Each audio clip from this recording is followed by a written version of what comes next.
आगे बढ़ते हुए बड़ी खबर सतना से आपको बता दें। प्रदेश कांग्रेस अध्यक्ष जीतू पटवारी के बाद अब अजय सिंह भी कांग्रेस में गुटबाजी की बात को स्वीकार कर रहे हैं। गुटबाजी का दुखड़ा उन्होंने सुनाया। अजय सिंह कहते हैं कि कांग्रेस में गुटबाजी कोई नई बात नहीं है, कार्यकर्ताओं को उस पर ध्यान नहीं देना चाहिए। बड़े नेता लड़ते रहे लेकिन कार्यकर्ताओं को नहीं लड़ना है।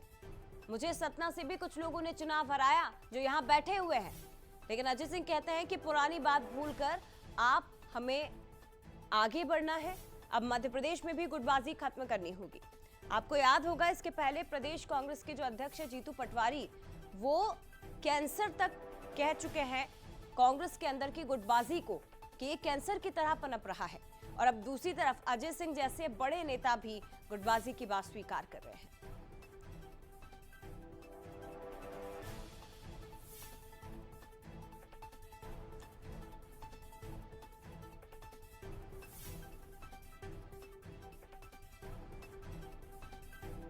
नेता लड़े आपस में पर कार्यकर्ता न लड़े। भाई हम पूछे चाहिए कि नेता काहे लड़े। और यह सतना जिला से हम चुनाव लड़े रहे और ये जितने जने बैठे उन जाना थे कि को हमें चुनाव हरवाएंगे। हम वो में बात नहीं जाए चाहे, वो पुरान हो गया, इतिहास हो गया। दाऊद साहब यदि पंजाब की समस्या हल की रहा वह समय तो वो पंजाब की समस्या हल करके हम सरकार बनाए के आए रहे।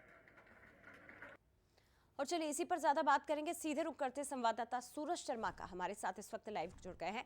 सूरज, जीतू पटवारी के बाद अब अजय सिंह भी गुटबाजी की बात को स्वीकार कर रहे हैं, लेकिन सवाल यह है कि वो कहते हैं कि नेता लड़े लेकिन कार्यकर्ताओं को नहीं लड़ना चाहिए।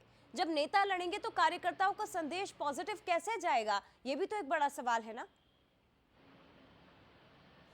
देखिए बिल्कुल जो है ये बहुत बड़ा सवाल है और कांग्रेस में इसके जवाब भी ढूंढे जा रहे हैं, लेकिन समय समय पर कांग्रेस जरूर बात करती है गुटबाजी खत्म करना है, सबको एक साथ चुनाव लड़ना है, कार्यकर्ताओं को एक साथ मिलकर बीजेपी के खिलाफ मैदान में उतरना। लेकिन कहीं ना कहीं जो गुटबाजी है वो खत्म नहीं हो रही है। और जैसा कि जीतू पटवारी खुद ही कह चुके हैं कि कैंसर जैसी बीमारी है तो कहीं ना कहीं उसका इलाज भी लंबा चलेगा, क्योंकि कैंसर की बीमारी भी लंबी चलती है, इलाज लंबा होता है। ऐसे में कांग्रेस कार्यकर्ताओं को भी कहीं ना कहीं बहुत गंभीरता से काम करना होगा।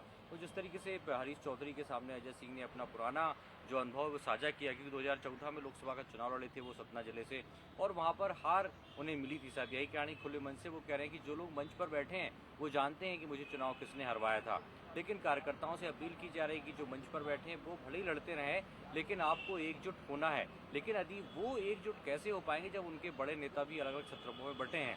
यदि बिंदी की बात कर लें तो अलग अलग क्षेत्रों में अलग अलग नेता बटे हुए हैं।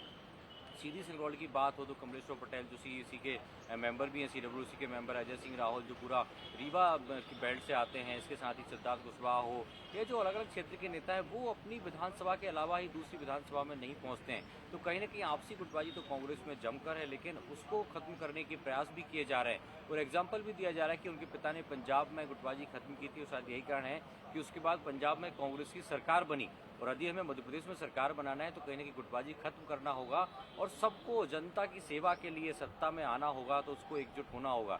लेकिन अब देखना होगा कि क्या वाकई कांग्रेस का जो गुटबाजी कैंसर है वो 2028 तक खत्म हो पाता है या ऐसे ही बयानबाजी चलती रहेगी। निश्चित तौर पर सूरज, सवाल यही है कि ये केवल मंचों तक, बातचीत तक सीमित ना रहे, बल्कि इस दिशा में कांग्रेस कोई हल भी निकाले। आगे